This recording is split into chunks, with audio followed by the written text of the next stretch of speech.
This is the Steadicam Merlin 2 with one of our HMC 150s mounted on it. The Steadicam will get you some amazing shots, but it takes a lot of time to practice with it and really get good at working with this device to get those shots. I would not recommend it for a run and gun where you just need to grab something really fast.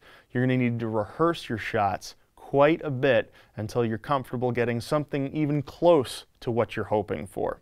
That doesn't mean it can't be done. Okay, so this is just a video to give you a taste of what this can do, but for a hands-on demonstration and training, you need to come see me. So email me, make an appointment. We'll sit with the device for about an hour or so, and you'll play around with it in close supervision. We only have one of these in-house, which is why you have to come in for a hands-on training session. So just to give you an example of some of the type of shooting you can do with this, there are a lot of different modes and methods to using this. You see when I bring it around, it pretty much stays stable. The camera itself is not moving very much. One of the techniques is the two-hand technique. Sure, you can use just one hand and you can wave at all your friends with the other, but what's better and gives you a little bit of pan and tilt control is if you take your other hand, kind of grasp it on the underside. So now you can very easily pivot to the right or pan to the right. We can do a pan to the left, okay, and we have a little braking involved. You can see already it's starting to wobble just a little bit if you watch the shot that we're getting with it. Okay, so here we are back at kind of home base, and you can see it just kind of wants to move around a little bit.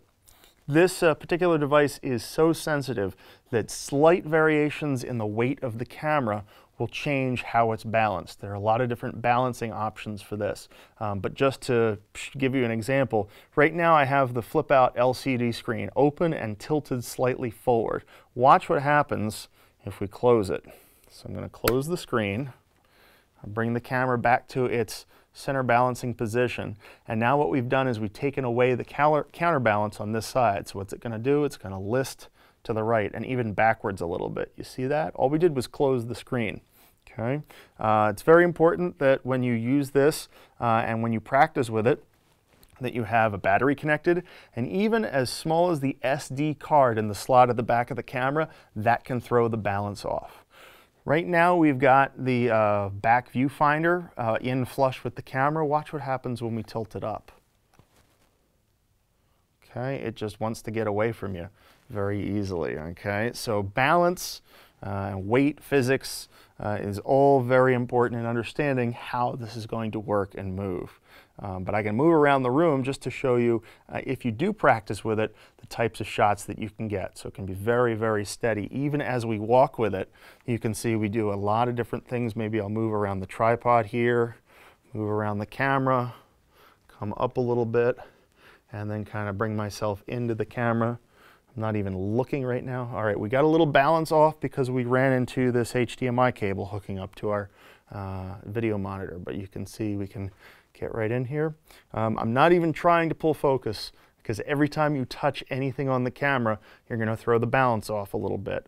Okay, so here we go. We come back out using the two-hand technique to pan.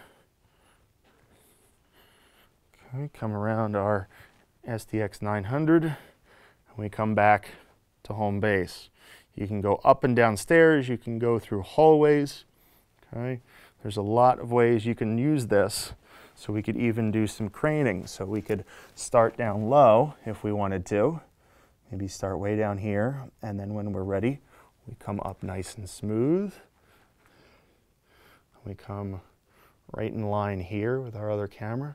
We can come away very quickly. We can even maybe even dolly in very, very quickly for some sort of crazy effect. Notice there's a little motion trail at the end. Okay, there's a little bit of motion that continues to happening due to the inertia of the camera continuing to want to travel in one direction. Okay. Come in right there, come out, come in. Now we're getting a little tipsy action. So maybe we might need to rebalance a little bit of this, make some minor adjustments. If that was going to be a shot, we were going to get a lot. In its perfect form, this should be able to bounce on a tabletop via the handle. Not touching the camera at all, It is balanced perfectly on the tabletop. It's still got some motion in it. I wouldn't recommend anyone actually do this, but you can see there she is, balancing all by her lonesome, ready to go at a moment's notice. The fact that this camera isn't falling over right now is testament to the fact that it is properly balanced, so that when I come in, I can grab it, and we'll be right back up and shooting anytime.